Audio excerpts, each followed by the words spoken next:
Muitas pessoas perguntam para onde vamos depois da morte. Alguns dizem vamos para o céu ou vamos para o inferno. Essa é a visão comum das pessoas de modo geral.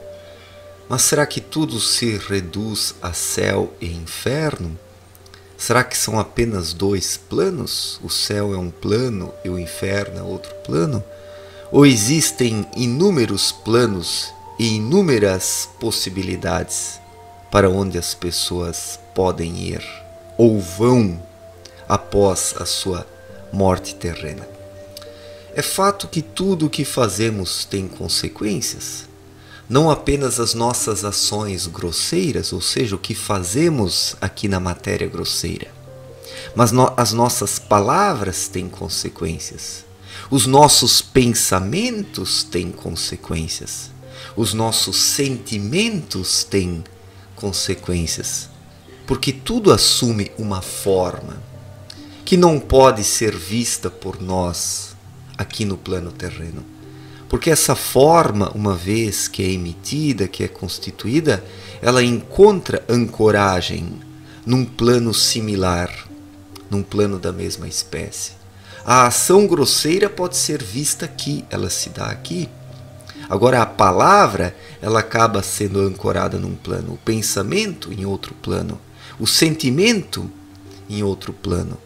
E quão mais puro é o sentimento de um ser humano, ou seja, o sentimento intuitivo, mais alto esses sentimentos intuitivos chegam, criando uma ligação com esferas elevadas. E isso segura o ser humano. Isso o puxa para cima.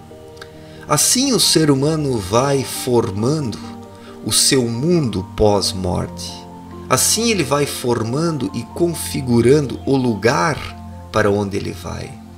O Criador conferiu às suas criaturas a faculdade, a condição, a possibilidade das criaturas constituírem a condição de sua vida, seja aqui na Terra ou seja em algum plano sutil. Nós temos a matéria grosseira, temos a matéria fina, temos o plano enteal e temos o plano espiritual. Parto aqui dos ensinamentos legados por Abdrushim em sua obra Na Luz da Verdade. A matéria grosseira ela é dividida em matéria grosseira grossa, média e fina. A matéria fina também matéria fina grossa, média e fina. Depois vem o plano enteal, primeiro o plano enteal inconsciente, de onde partem as almas dos animais que encarnam aqui na Terra, e depois existe o plano enteal consciente, onde no topo desse plano estão os guias dos seres elementares, que foram denominados pelos povos antigos como deuses, né? Como deuses, mas que obedecem a Deus, que fazem parte do exército do Senhor. E acima do plano enteal está o plano espiritual, de onde advêm os espíritos humanos, não da parte mais elevada do plano espiritual, do espiritual consciente, mas do espiritual inconsciente. Então, os seres humanos, para alcançarem a consciência, a plena visão da existência e da vida, precisam encarnar, precisam experimentar na matéria grosseira todo o necessário para poderem se desenvolver. E por isso encarnam e reencarnam aqui na Terra, até alcançarem o mínimo nível de consciência para poderem viver no mundo espiritual. Mas até chegarem ao mundo espiritual, os seres humanos precisam realmente alcançar um bom nível de desenvolvimento. Um bom nível. E tudo que uma pessoa faz ao longo da sua vida, através do pensamento, dos sentimentos, das palavras e das ações, vai constituindo formas nesses mundos sutis. Sejam eles mais elevados ou sejam eles inferiores, os meros pensamentos, eles encontram a ancoragem na matéria grosseira fina, né, que não é tão acima da terra. Os nossos pensamentos encontram uma ancoragem lá. E quem não tem intuição dentro de si, quem não desenvolve a sua vida interior, os sentimentos intuitivos, fica reduzido a isso. Já quem consegue ouvir a sua intuição e vive intuitivamente, ele consegue ligação com planos mais elevados e, dependendo da pureza do ser humano, com o próprio plano espiritual. Ele consegue lançar formas até lá, que por sua vez o seguram e depois o atraem para cima, após a morte terrena, lentamente. Assim o filho pródigo retorna ao lar, como disse Cristo. A parábola do filho pródigo que Cristo contou retrata isso. A saída do espírito humano do plano espiritual, passando por uma série de planos, passando por inúmeras experiências aqui na matéria grosseira e retornando ao lar espiritual de forma plena, consciente e desenvolvida. Então essa é a nossa missão, manter o talento desenterrado. A parábola dos talentos também fala sobre isso, né? O ser humano não pode ser como aquele servo que enterrou o talento, ou seja, que enterrou a sua intuição, que deixou de ouvir a intuição, guiando-se apenas pelos preceitos mentais construídos no plano terreno. O ser humano precisa escapar dessas teias de aranha que procuram aprisioná-lo à matéria grosseira, impedindo o seu desenvolvimento espiritual. E todas essas formas que surgem na matéria fina, elas são formadas pelo ser humano, mas quem trabalha na configuração e na real formação dessas formas são os seres enteais, né? Os guias desses seres enteais, como eu disse, eram chamados de deuses pelos povos antigos. E existe uma miríade desses seres, uma grande quantidade de diferentes espécies.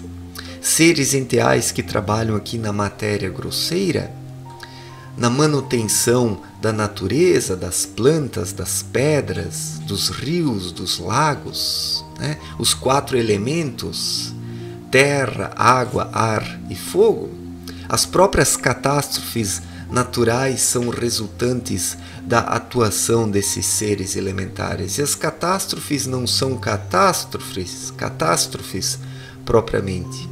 Elas acabam permitindo o desenvolvimento do próprio planeta, e os seres humanos que sofrem dessas catástrofes, querendo ou não, se desenvolvem espiritualmente também, porque as dificuldades geram no ser humano a necessidade dele se abrir intimamente para algo maior.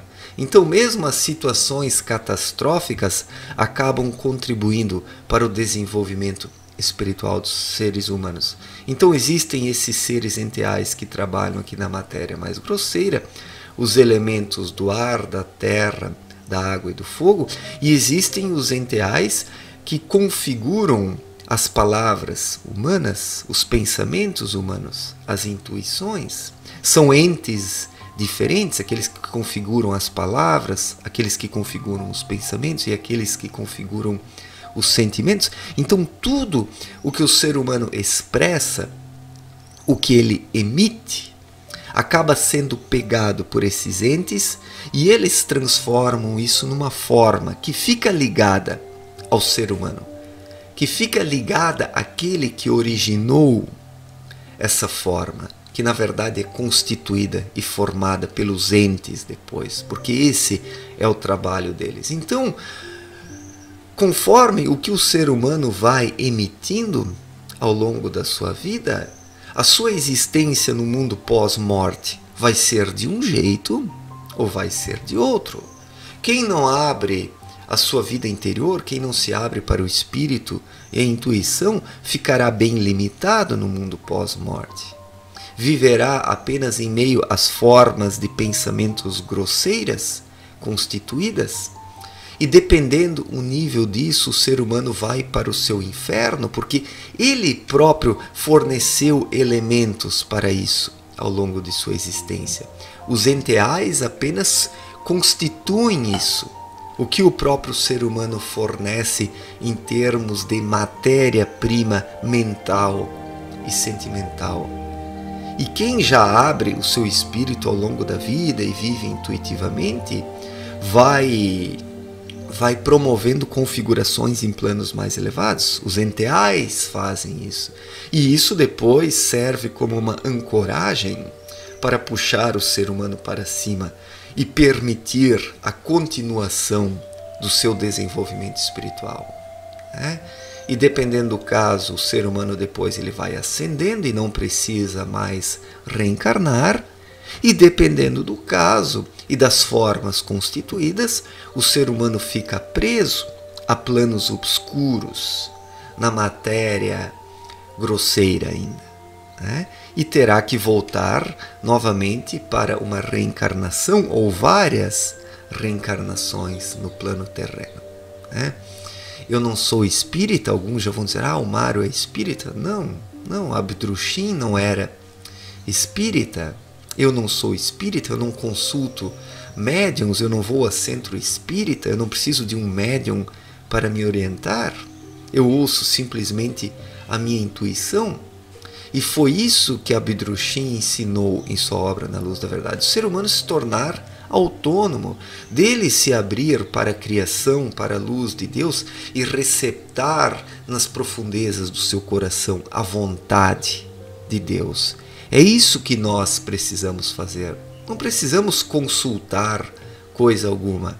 Precisamos nos tornar independentes, pessoas capazes de ouvirem a intuição e se guiarem corretamente nessa vida. É isso que nós precisamos. Então, tentando responder mais uma vez a pergunta, para onde vamos depois da morte terrena? Vamos para algum plano. Um plano mais elevado, um plano inferior, um plano mais luminoso ou um plano mais obscuro, tenebroso, trevoso, dependendo do que fornecemos ao longo da vida.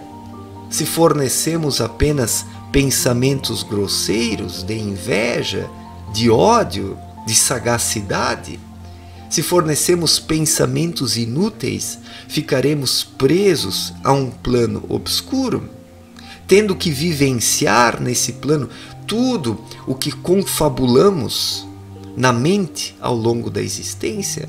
Então, tudo que o ser humano cultiva mentalmente e sentimentalmente ao longo da sua vida aqui na Terra, ele terá que vivenciar em algum plano sutil após a sua morte.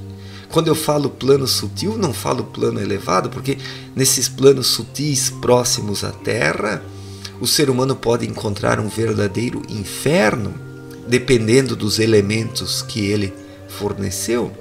Então é preciso tomar muito cuidado com o que fornecemos ao longo da vida. Mas esse cuidado não pode ser premeditado, mental, interesseiro, porque se o ser humano forçadamente viver querendo o bem de forma forçada, ele não está sendo natural, ele não está obedecendo à sua essência, mas estará vivendo de forma mecânica, e os pensamentos mecânicos não constituem nada de bom para o ser humano. Ele precisa despertar espiritualmente e ouvir a sua intuição, e a partir disso fornecer elementos que sejam leves, que surgem de forma natural. Assim os enteais conseguem formar um bom ambiente pós-morte para o ser humano. Então é preciso ter claro isso, que nós mesmos configuramos a nossa vida, seja aqui no plano terreno, ou seja em algum plano sutil, para onde vamos após a morte terrena.